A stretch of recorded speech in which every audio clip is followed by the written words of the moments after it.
Hi everyone, it's Marie here again. I'm going to be making a card for Brutus Monroe, and I just want to show you a few of these new stamps. I just love them. I think they're so cute and you can do a whole lot with them.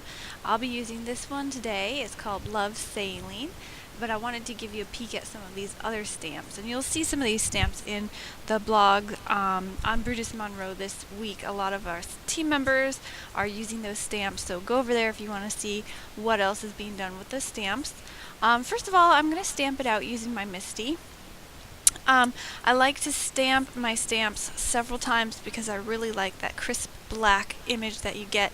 So I like to stamp it out a few times to really make sure it's crisp. So I'm going to use my Brutus Monroe Raven Detail ink. It's just a really great black ink. It doesn't really give you too many problems when you're coloring over it. I'm going to be using it today with some Prismacolor Colored pencils to color this image. So I'm just inking up my image here, and you'll see I'll be stamping it. Now, I just recently got my Misty and I'm in love with it. I've been wanting one for a while, and I went to Creativation this year and I picked one up while I was there. So that was really exciting, and it's just such a great tool to have in your craft room if you're a stamper. So I went ahead and I colored my image. I didn't include that in the footage because it was really long. This video actually took me all day to do. I started it in the morning, I came back in the middle of the day, and then I had to come back at night just to finish it up because I just was not able to sit down and finish it. I just had a busy day.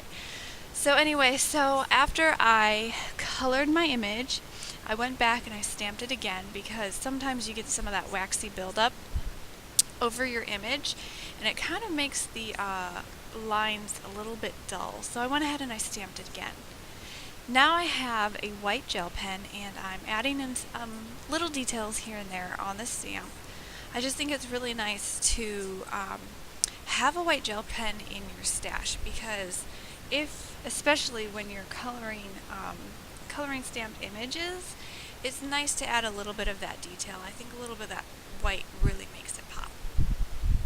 So I'm just coloring some of the skull and crossbones on this boy's bandana, and I put a few polka dots on the girl's shirt just to kind of make that stand out. I tried to keep a lot of the colors here neutral. I just have browns and grays with a little pop of red and some blue for the water. Now I have some lawn fawn dies. These are circle dies with a stitched frame. It actually cuts out the circle and the frame.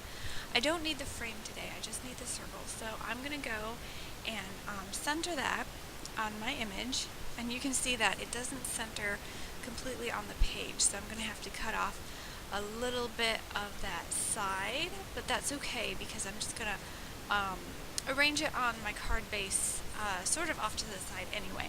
So I wasn't really worried about that. So I just got it in place there and put down my piece of washi tape and ran it through my Sizzix. And now I'm going to start building my card. So I have my card base here, and it's a regular A2 size card. It's 5.5 by 4.25, and I scored it so it would fold the long way, sort of on the side. I like to do a lot of vertical cards, but this one just seemed like it would work well horizontally, so I went ahead and I did that. And I'm taking some of my pattern papers. I don't use a whole lot of pattern papers, but these I thought went really well with the image. This one that I'm going to be adhering down here has sort of a map pattern on the back, and I thought that just went really well with the image and the sentiment, so I went ahead to use it. So now I'm just lining it up with the side. I have a little sticker on there already that's going to be kind of layered on there with the sentiment. And I knew that's where I wanted to put it anyway, so I just went ahead and stuck it on. Now I'm just kind of trimming off the edges there so that it's all flush with the card base. And I'm just going to put my little pieces on and make sure that I have them right where I want them to go. So now that I have them kind of laid out, I decided I wanted to pop these up with a little bit of foam tape. So I'm going to grab my big roll of foam tape here. I actually got this at Lowe's. They have this Scotch foam tape, and it's supposed to be strong enough to hold like 10 pounds or something. So I don't really need that much for card making, but I like that you can get that big roll and that you can tear it with your hands, so you don't have to get your scissors all gunky and everything. So if you have a Home Depot store around you or like a Lowe's, definitely go and check it out, see if they have some of that there. So I just popped up that little image and I'm popping up the sentiment, and I'm going to trim off the excess here, and that's pretty much the card. The last thing I'm going to do is just add a little white raffia bow with some Tombow glue, and that's it. I did have to put a little stamp block on top of that bow to keep it down while it dried. But anyway, I hope you liked this video, and if you have any questions or comments, please don't be scared to put them below. I love to hear from who's watching. Otherwise, I hope you like what I've done with the card, and I catch you next time. So have a great day.